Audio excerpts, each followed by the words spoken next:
Good afternoon. Good morning ka pala. Good morning. Good morning, good morning. I love you. Good morning, Mr. Coco Martin. Ay, Yes, bye. Miss Michelle. Maraming salamat po. Thank you so much po. Okay, ngayon na Sir Coco, Sir William, and Miss Michelle, meron tayong mga katanungan mula sa mga humahanga, hindi lamang kay Mr. Coco Martin, but also dun sa mga humahanga din sa James Coffee Mix. Unahin na po natin ang tanong natin for our mega family. Ang tanong, karamihan sa mamimili natin ngayon ay naghahanap ng health and wellness benefits sa coffee market. Bakit po naiiba ang James Coffee Mix? Sit down! Ano po ang kinaibahan nito, sir? Atong tinatanong, dapat endorser ang tinatanong. Kaya paunahin natin ang endorser. Sige, sir. Alam niyo po, napakaraming kami po nagdating. Sit down! Alam naman natin na nakakarami ng mga sikat na coffee shop kayo, di ba? Pero, sa hirap ng buhay na pinagdadaanan ng bawat Pilipino ngayon, dapat maging practical tayo. Dapat iniisip natin yung affordable, yung kaya ng sweldo natin, at pangalawa po, yung benepisyo makukuha natin dito. Dahil ang Jinx Coffee Mix, meron po siyang Korean ginseng. Ang ibig sabihin dito, malaki ang maitutulong nito para pagpapatalas ang ating pag-iisip at sigla ang ating katawan. Iba po siya sa ibang coffee na pag ininom mo lang, magigising ka, masarap lang yung lasa. Ito pinagsama-sama na po na masarap na yung lasa, magiging masigla ka pa at magiging matalas pa ang pag-iisip natin. Yun po ang kaibahan ng Jinx Coffee Mix. Okay, wala bang palakpak yan? Alam mo, yung kagandahan kay Coco, talaga inaalam niya yung produkto bago ini-endorse. So, palakpakan natin ulit. Thank you! Okay. Sa akin naman, alam mo, nung naging number 1 ang Mega Charmix, at sinasabi namin, okay, kailangan may ibang produkto na naman kailangan. Pero hindi naman yung maski na anong produkto lang, kailangan may naiiba. So that's why the difference is coffee with Korean ginseng. So anong ginagawa? It helps in immune system, it helps in stamina, at marami pa. Pero kung sa ginseng lang, sulit na kayo. That's why for us, sa Mega, sabi natin, let's do this and let's endorse at let's promote the brand James Coffee. Miss! Okay? Kasantay natin ang presidente natin sa Mega, si Michelle. Ito, So may tatlong benefit ang James Coffee. Number 1 is energy. Pakita niyo naman si Coco Martin, sobrang energy. Number 2 is memory. So pag uminom kayo ng James Coffee, gaganda ang memory niyo because of the Korean ginseng. And number 3 is immunity. Kaya healthy kayo pagka mataas ang immune system niyo. Kaya drink James Coffee.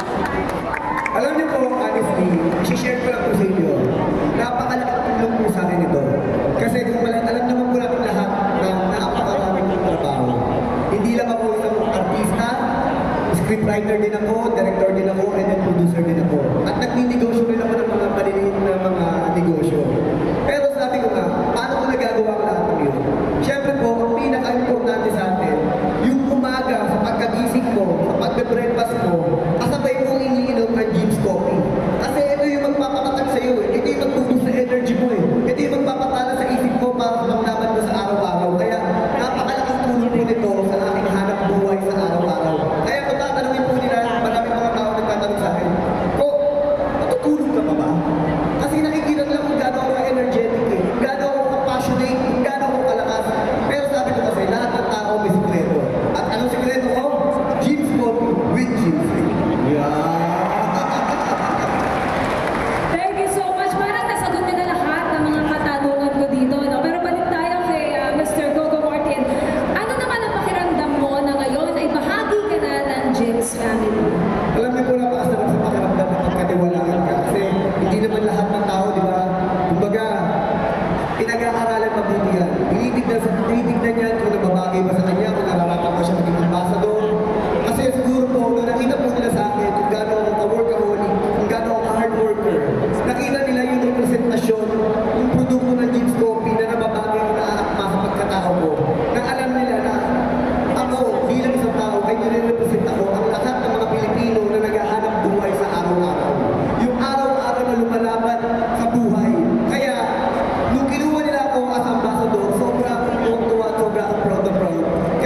Yes po.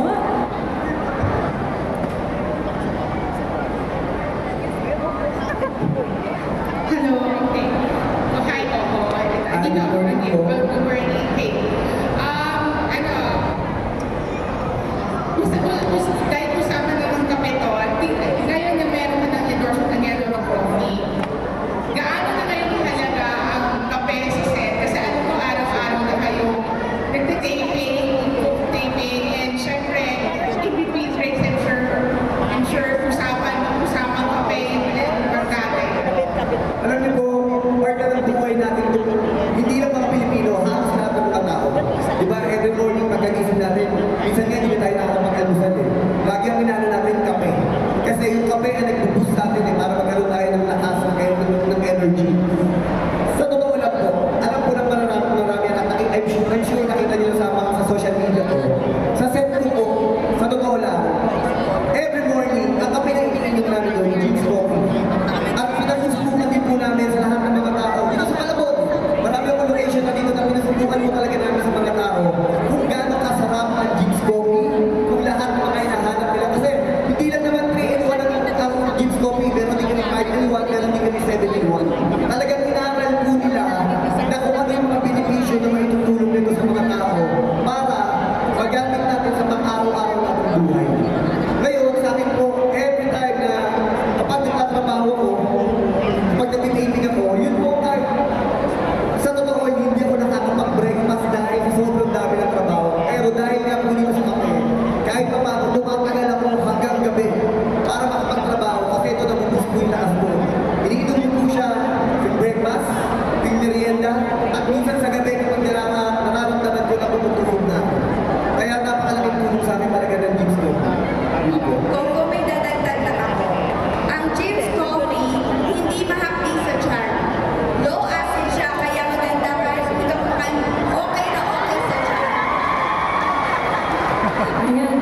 Maraming salamat, Sir William. Alright, follow up na lang before moving to the last, next question. Coco, I know na, busy kang tao and all, pero ngayon na, meron, nasa edad ka na rin naman. Ano ang definition mo na ngayon ng Pasko at bago na? Para sa akin po, hindi ko kwento lang. Alam niyo po, every Christmas and New Year, ayoko umaalis ng bansa. Kasi para sa akin po, yun po ang isa sa mga pinaka-importanteng araw para sa lahat ng mga Pilipino, ang araw ng Kapaskuhan. Di ba sabi nga natin, ang Pasko ay araw ng mga bata. Ang bagong taon ay para sa mga pamilya. Kumbaga, ayoko palagpasin yung pinakamasayang pagkakataon sa Pilipinas.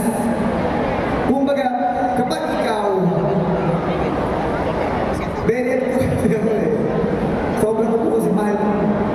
sobrang mahal ko po sa pamilya ko. Kaya napaka-importante po sa akin ang Pasko. At ang Pasko po yung oras sa araw ng reunion kami, kapag-bati kami, at makabawi po ako sa lahat ng mga oras na nawala ako sa kanila. At sa mga oras, mga pagkukulang ko, yun yung panahon para makapagbigay ako ng saya, makapagbigay ako ng kahit na paano maparamdam ko kung gano'n sila kamahal. Kaya napaka-importante po para sa akin at sa lahat ng mga Pilipino ang Pasko at ang bagong taon. At New Year naman po, ito po yung dahilan at ito ang start ng pagsisimula ng pagbabagong buhay natin lahat. So mayroon naman tayo mga pagkukulang ng pagkakamali na nagawa sa ating buhay at sa ating bansa. Thank you so much to our media friends from Modern Parenting. And now, let's have Liza Iglesias from the Manila Times. Hello. Hi, good morning. Na-mention mo kanina na you're a scriptwriter, director, producer. So may mga roles ka pa ba na gusto mong matry, whether on screen, tapos behind the camera, na hindi mo pa nasusubukan? Alam niyo po, nung nagawa ko yung show na Ang Probinsyano, sinabi ko po sa sarili ko na siguro ito yung pinakapit ng karir ko. Sinabi ko sa sarili ko, siguro tsaka. Kasi 7 years ang Probinsyano, diba? Hindi ko inakala na aabot na gano'ng katagal na mamahalin siya ng mga Pilipino. Pakiramdam ko ito na yung pinakatugatog ng karir ko sa buhay ko. At na-achieve ko na lahat na gusto kong ma-achieve at mangyari. Hindi ko inakala na pumasok ang Batang Quiapo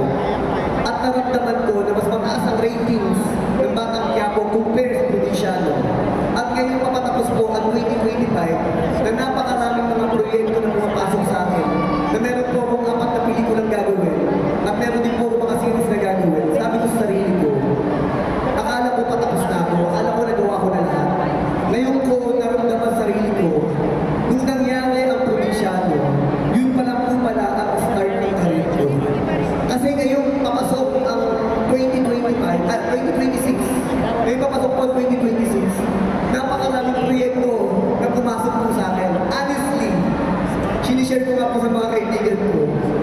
Hindi ko alam kung paano ko hahatiin ang sarili ko para gawin ang lahat ng mga proyekto. Pero sabi ko sa sarili ko, kilala ko. At alam ko kung saan ako nagsimula. Wala akong pinaatras na kalaban. Kung ibinigay sa akin ito ng Diyos, at alam ko may dahilan kung ba't kayo binigay sa akin ang lahat ng mga blessing ng lahat ng mga proyekto ko. Alam ko na kakayanin ko to. Kaya, sinasabi ko to na, alam nyo, sa buhay natin lahat, sa mga Pilipino, minsan nagtatanong tayo na bakit kulang tayo sa oportunidad. Bakit kulang ang suporta na natatanggap natin para mapakita natin ang talento natin. Lahat ng mga katanungan yan, tinanong ko rin yan sa sarili ko ng araw. Kasi dati ang hinahanap ko lang po, laging oportunidad, trabaho, basta nabigyan ako ng trabaho, regular na trabaho. Pero laging wala, laging kulang. Magtatrabaho ako, mag-waiter ako, 6 months, endo. Nag-tricycle driver ako, sira yung tricycle. Nag-janitor ako, na-endo rin ako. Nag-dishwasher ako, na-endo rin ako. Pero alam niyo po, kaya ko sinishare sa inyo, minsan pala yung sinasabi nilang, alam ng Diyos kung kailan niya ibibigay yung tamang pagkakataon o right timing para sa ating lahat. Nung binigay na sa akin ng Diyos yung tamang pagkakataon at na hindi ko inakala na ang trabaho pag-artista pala ang magiging regular kong trabaho. At nung nakita ko na siya na parang ito na yata yung career na ibinigay sa akin ng Panginoon. Kasi dati, magkakatrabaho ako ngayon, 6 na buwan, wala. Magkakatrabaho ako ngayon, 1 taon, wala. Nung naramdaman ko na nagdedire-diretso na yung trabaho ko, sabi ko, ito na yung career, ito na yung trabaho. Kaya ang ginawa ko po, pinagbuti ko na pinagbuti yung trabaho ko. Kaya hindi lang bilang artista, hanggang sa natutunan ko na maging scriptwriter, hanggang naging director na ako, at ngayon nagpo-produce na ako ng mga pelikula at ng mga show ko. Sabi ko nga, huwag sana mawawala ng pag-asa ang mga Pilipino. Kasi po, right timing, sipag, at tumalong tayo sa oportunidad na kung ano man yung binibigay natin sa harapan sa atin. Alam niyo po, nung nagtrabaho po ako sa Canada bilang janitor, ang mga Pilipino ang gusto nilang mga trabaho. Bakit? Napakasisipag natin, hindi tayo mariklamo at napakatalino natin. Lagi kong pinagsasabi, lagi kong pinagyayabang, napaka-talento ng mga Pilipino. Kahit kung lumalaban kami sa festival abroad ng araw, kahit napakalito budget ng pelikula namin, nagugulat kami bakit tayo ang nananalo. Kulang lang tayo sa suporta. Kung mabibigyan lang tayo ng tamang suporta, lahat ng Pilipino naniniwala ako magiging successful. Kagaya mo na nangyari sa buhay ko. Yun po, follow up lang kung meron ka pa gustong gawin pa. Yung gusto kong gawin, honestly po, ito na pong mga proyektong mga naka-line up sa akin. Kasi may gagawin po ako ngayon like yung OTJ. And then may gagawin po ako ngayon sa Star Cinema na, Father's Day.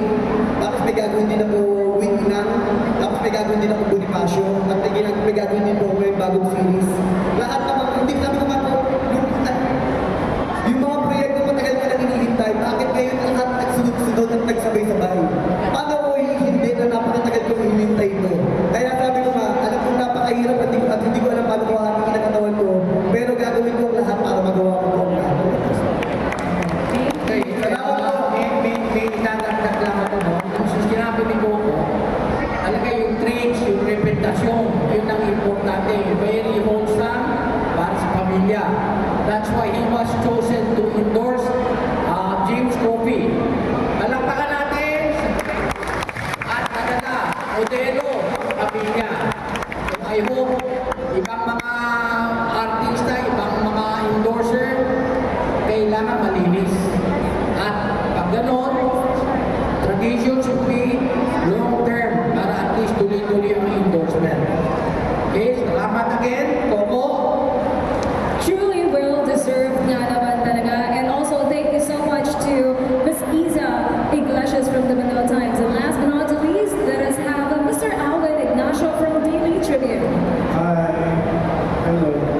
Opo. Dati yung mga endorsement, pangarap lang. Ngayon, totoo na silang lahat. Pati yung kanera mo ang ganda-ganda. Anong pakiramdam na lahat ng mga pangarap mo ay totoo na? Alam niyo po, di ba pag nagsisimula ka, sa totoo, kagaya ko sinabi niyo, lahat nangangarap ka lang eh. Lahat ng mga rejection pagdadaanan niyo.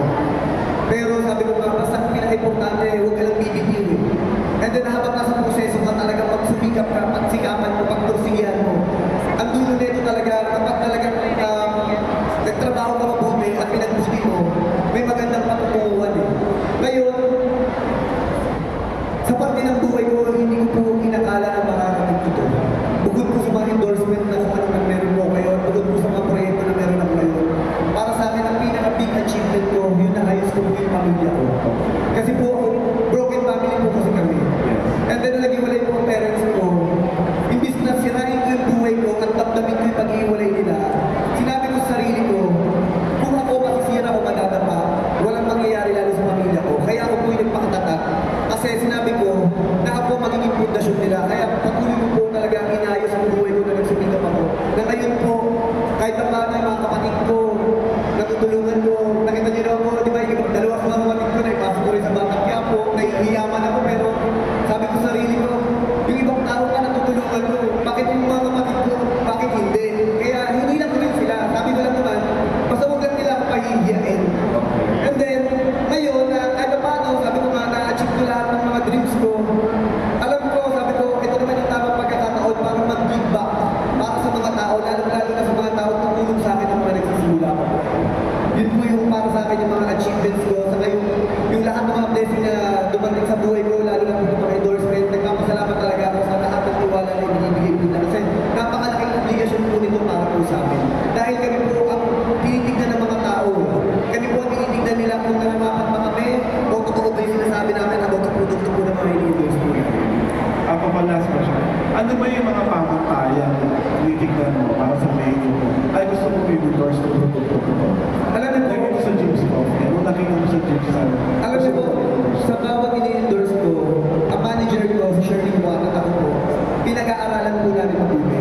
Kasi po, alam naman po natin, di ba, kapag nasira ang isang produkto, at lalo na ini-endorse natin, masisira rin yung credibility namin, yung pangalan po namin. Kaya sinusuri po namin ng mabuti bago po namin i-endorse. Nag-meeting, nag-uusap, at kahit po mismo, pinaaral namin mabuti yung produkto bago po namin kunin. Kasi po, yung totoo, madaling kumita ng pera. Pero ang mahirap masira, yung matagal na pinaghirapan ko rin sa trabaho ko. Kapag nasira ang pangalan ko, nasira ang produkto, masisira rin po ang pangalan ko sa mga tao. Yun po. Salamat po.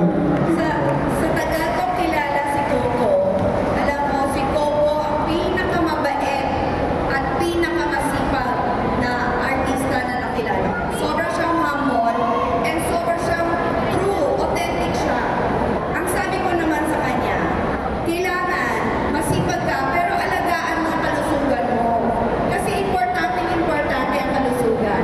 Kaya ngayon, James Coffee, araw-araw siya para mapanatiling healthy ang kalusugan niya. So, nagpasalamat din kami kay Tita Shirley, kay Ma'am Shirley, and also kay Coco kasi tinanggap niya ang James Coffee. And alam niya na talagang makakabuti ito para sa inyong mga Pilipino, para sa kalusugan natin. Remember, family is very important sa atin. Kaya panatilihin nating malusog tayo para sa ating pamilya. Thank you very much. And also, thank you to Alvin Ignacio from Daily Tribune. Ngayon, Anong sasabihin? Sinabi ni Coco na lahat. Ini, sa James, hopefully, sana masuportahan kami na maski na hindi main product ang James, pero nakita namin ang potentials at nakita rin namin ang endorser natin na talaga very clean. Per row tayo, pakakit tayo sa stage for photo I hope that you could help us promote James Coffee sa Luzon, Visayas, Mindanao, yung tinatawag na James Coffee Mix. So hopefully, after a while, siguro magiging may rankings. I hope that we will be ranking well. Okay, anyway, as chairman, it's delegated to President and CEO Michelle.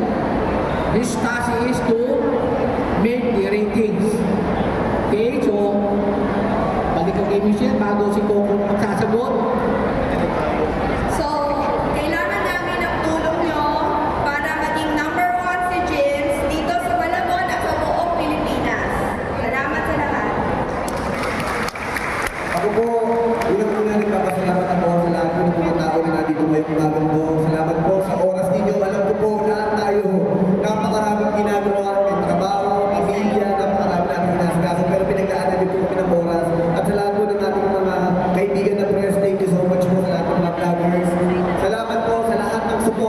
binibigay niyo sa akin sa lahat ng mga show ko, Batang Quiapo, at sa lahat ng mga inidors ko. Maraming salamat po. At sana po, supportahan niyo ang Jinx Coffee Mix with Korean Ginseng. Napakalaki po may tutulong